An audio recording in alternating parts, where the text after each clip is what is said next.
All right, everyone, this is Rember, and thank you for being here. If you're shooting a car, what do you have? That's the first question. So I have my Sony A7 IV. I have a Sigma 50 millimeters, 1.2, and obviously I have the car, you know? So the second question is, what else do you need? Well, you don't need anything else.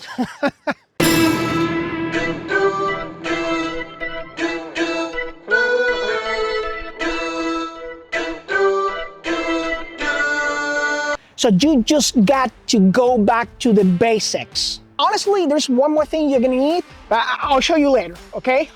We're shooting the 2025 Nissan Murano, beautiful car, 100% redesigned. If you wanna get a photo like this, or maybe one like this, or something like this, you know? So you gotta go back to the basics.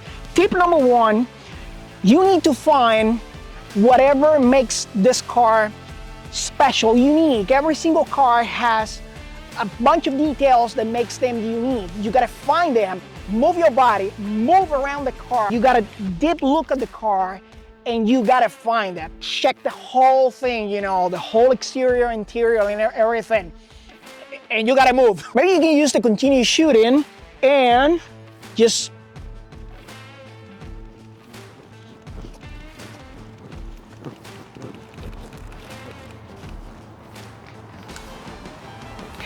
get a bunch of shots, you know.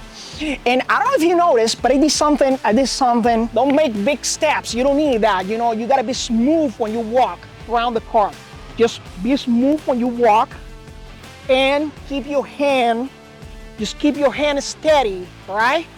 That's very important.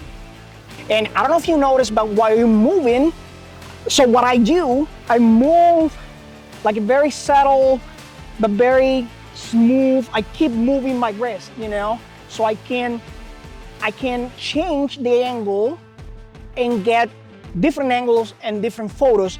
And more importantly, this is probably one of the biggest tips I'm gonna give you today. I can shift the reflection around. Be aware of what kind of light you're probably getting shooting a car. So I know, I understand, you know, weather, it's unpredictable, and even if you check every hour, every time, there's a big change. Everything, you know, suddenly it's different, you know, cloudy, or probably you don't have the natural light that you expecting. But just try to be aware what kind of light you're getting.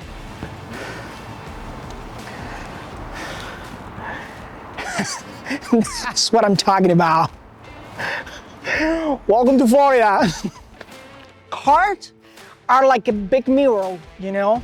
You're getting a lot of reflection, but with that kind of light, so the reflection is gonna be softer, it's gonna be smoother, you're not gonna get those harsh shadows. This is exactly the only time of the day that you can get a light like that. Look at that. And that's exactly the soft orange sunset that I want to be reflected on the car. And because I don't want to avoid at all cost reflection. No, that's the beauty of the car. That's a part of the car. That's a part of the beauty of the car. So you got to take advantage of that.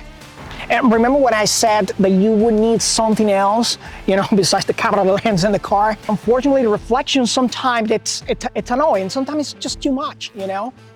But you can work with that. You can control that, you know? Just get a polarized filter. Just make sure you get the right one, because, okay, here's the reality. $1,000 lens with a cheap piece of glass in front, it doesn't make any sense, you know. But you don't have to break the bank. Right now, you can get a decent polarized filter, like from $90 to $130. So I'm gonna leave what I'm using right now. I'm gonna leave the link in the description below, just so you can check it out. There's no sponsorship. Just you know, I'm just sharing with you what I actually use. And see what I'm saying about reflection? If you get too close, so you're gonna be shooting yourself. So you gotta be very careful about that. You gotta be very careful about that. Just try to make That's why you gotta move. You gotta move your body. You gotta be moving all the time. So try to play with the reflection and trying to find a spot where you can see yourself, you know? So here, if I just go lower, like this, I might be able, let me see. Oh, this is nice. Look at this. Look at this. This is nice. Look at that. I can see you. Okay. Okay. There you go. Keep moving on my side, on my right. Okay.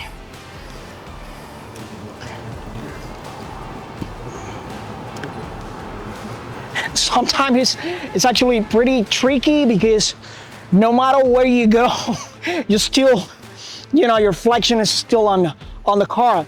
And you don't want that, of course, you don't want that. Can you move on my right a little bit? Just a little bit more? Okay. Awesome, I got it. Perfect. Get a couple step back. See what I'm saying? This is the shot I've been waiting for.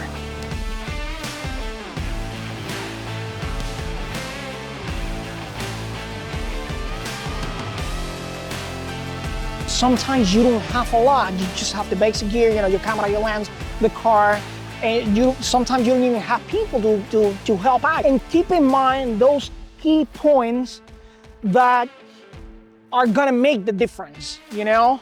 Like I mentioned before, light is key.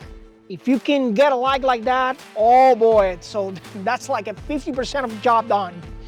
So just make sure, like I mentioned before, just make sure you move your body. Again, a lazy photographer is not a photographer at all. Number two, keep your hands steady, but at the same time, move your gaze. You shift the reflection around, you change the angle, and that gives you a lot of possibilities, a lot of different shots. And just don't hate the reflection. Work with it, okay? If it's too much, if you gotta shoot like in the middle of the day, just get a polarized filter. Again, you don't have to break the bank, like 90, 130 bucks. You can get a decent one. Just so you know, if you find something cheaper, worth it, please drop me a comment. Just drop me a comment. I haven't found anything like really worth it, you know, below like 90, 100 bucks. Just let me know, right? Alrighty, this is Rember. Thank you for watching. Hit the like button. Please, anytime, whatever you gotta say, just drop me a comment below. Subscribe, seriously, means a lot. And I will see you pretty soon. All right, you don't have to walk like me, like this backward thing. It's just something I do. I don't even know why.